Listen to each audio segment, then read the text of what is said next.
Good evening. Tonight we're talking about tariffs. Those taxes on imported goods that sound boring but are shaking up the American economy. 5 major American companies are now planning to leave the US, all thanks to tariffs. These policies, meant to protect American jobs, are actually threatening the very industries they were supposed to help. When the cost of materials like steel and aluminum spikes, companies face tough choices. Media Group.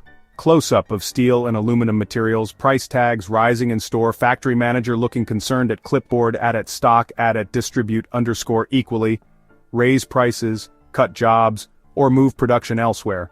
Tonight, we'll reveal which iconic brands are saying goodbye, why they're leaving, and what it means for your job and wallet. This is a story of unintended consequences, global economics, and the real risk that your next Ford might not be American-made. Buckle up. This is a wild and yes, slightly depressing ride. Let's start with Ford, the company that put America on wheels and built the modern middle class. So when Ford starts talking about moving production out of the country, it's a big deal. The heart of the issue: tariffs on steel and aluminum. These tariffs were supposed to help American steel producers, but they made all steel and aluminum more expensive, including domestic. Ford publicly stated these tariffs cost them $1 billion in profit. That's not pocket change. It's money that could have gone to jobs, research, or keeping car prices down. When the cost of building a Ford F-150 jumps by 25%, the business model falls apart. Ford faced a choice: absorb the loss, raise prices, or move production. The result? They canceled the Ford Focus Active for the US market entirely, rather than try to make it work under the new tariffs. This wasn't just about one car, it was a warning sign. Tariffs didn't bring jobs back, they killed products and potential jobs. Ford's message was clear: if the US keeps raising costs, they'll have to look elsewhere to stay competitive. They've already shifted some engine production to Mexico and invested in plants outside the US. These aren't unpatriotic moves, they're business decisions driven by numbers. Tariffs are making the US a riskier place to invest. Ford employs more hourly US workers than any other automaker, but they're warning that widespread tariffs could mean large-scale job losses. The company wants to build here, but the math no longer works. While Ford hasn't left entirely, they're shifting production and investment abroad. The story of Ford is a microcosm of the tariff problem. A policy meant to protect American industry is pushing it away. Patriotism doesn't pay the bills, a stable supply chain does. Destabilize that, and you get a Ford that's increasingly built Ford tough somewhere else. If Ford is the workhorse, Harley-Davidson is the rebel, the sound of freedom and American culture. The idea of a Harley built outside the US feels wrong, but that's exactly what happened. Harley's biggest problem wasn't just US tariffs, it was retaliation. The EU hit back with a massive tariff on Harleys, raising the import tax from 6% to 31%. Overnight, Harleys in Europe became thousands of dollars more expensive. Harley faced a brutal choice. Media Group, stressed executives in boardroom, calculator with financial documents, hands holding head in frustration over rising costs, at stock, at distribute _equally. Eat the cost, pass it to customers and lose sales, or move production. They chose to shift production for European bikes out of the US, an American icon, forced to build abroad to survive. The decision sparked outrage, but Harley had no choice. They couldn't lose $100 million a year. They ramped up production in international plants like Thailand to avoid tariffs. The irony, a policy meant to protect American jobs, pushed them overseas.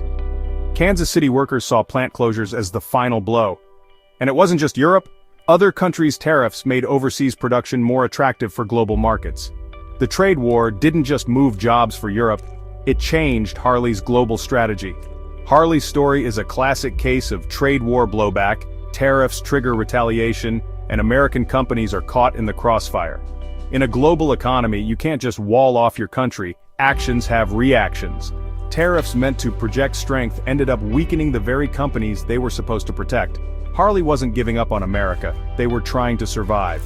The lesson: in a trade war, even the most American brands can be forced to look elsewhere.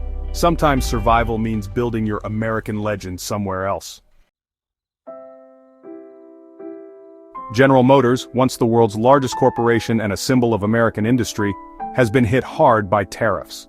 Tariffs on steel, aluminum, and imported parts raised costs, making GM's global supply chain a liability. GM warned that tariffs could mean fewer jobs and less investment in the US. In 2018, GM closed plants in Ohio, Michigan, and Maryland, cutting thousands of jobs. The Lordstown closure was a blow to a community promised a manufacturing revival. Meanwhile, GM invested heavily in Mexico and China. GM's US footprint shrank as jobs and investment moved abroad. The cost? American workers and communities left behind.